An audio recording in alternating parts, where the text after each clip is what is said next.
has been brought to you by Go Juice Clip That.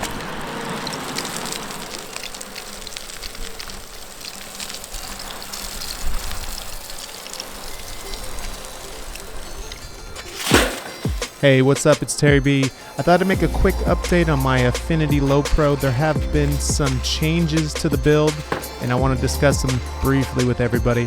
So this is the Japanese Affinity Low Pro.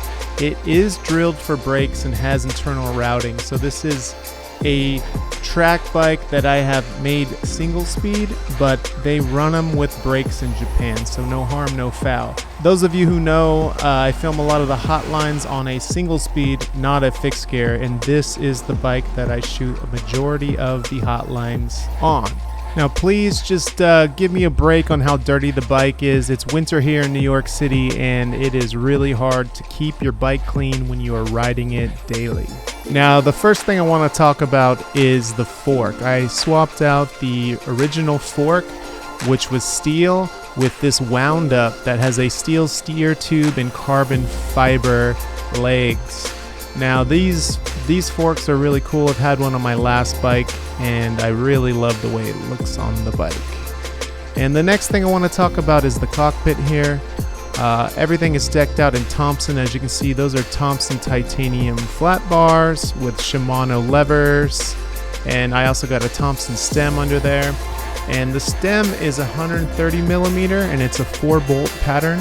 Special shout out to Oh Sweet Ghetto. They hooked it up with this beautiful top cap last time I was in St. Petersburg, Russia.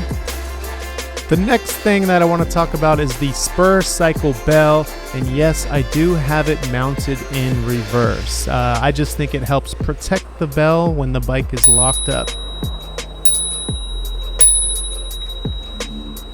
The next thing I want to talk about are these Milwaukee Benz Cycles bar ends. I have had these bar ends for years, and they're still hanging on. As well as these Ergon grips. Check them out. Full dad style.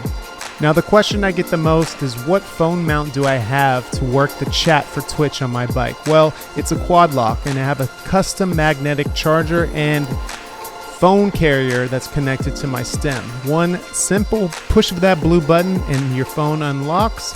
Pop it back on, and the magnetic charger pops right back on and charges your phone. It's as simple as that.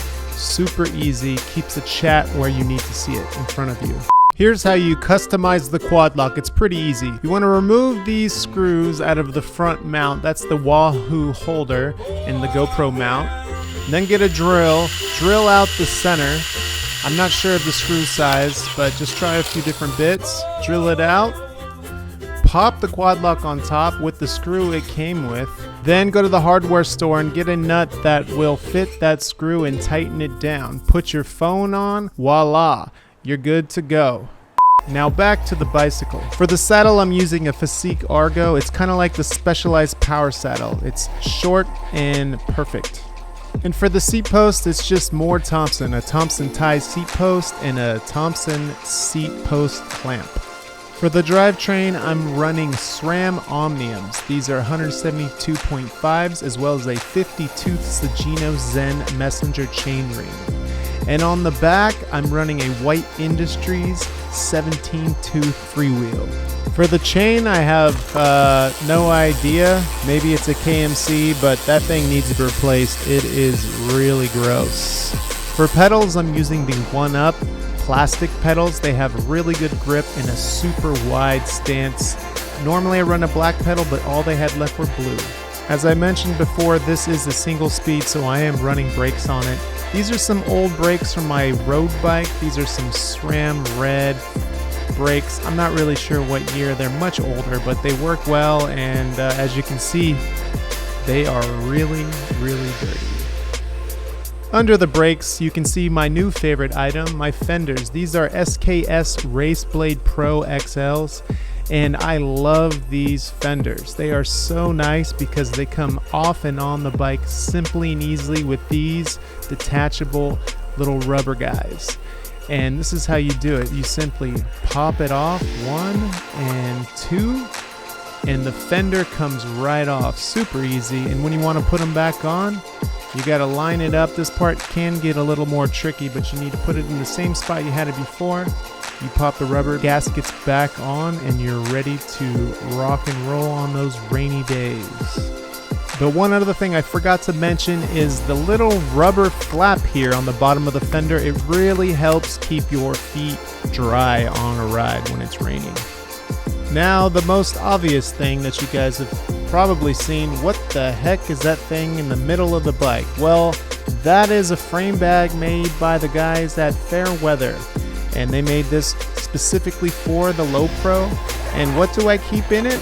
Well, I keep on this side of the zipper a power charger for the phone and custom quad lock, as well as 2 pairs of deep winter gloves fit there. I've stuck bottles of beer and cans of beers in there, food, cookies, whatever you want to put in there. And on the other side, I have another zipper. It's a little bit smaller, and I just leave my U-lock on that side. You'll never forget to bring your U-lock again if it's always in the frame bag. And that's the update on my Affinity Low Pro. I'd like to know how you feel about me riding this bike single speed. Let me know down there in the comments. Woo! All parts mentioned on this bike will be listed in the description. And like always, ride safe and be well. And I'll see you on the next video. Peace.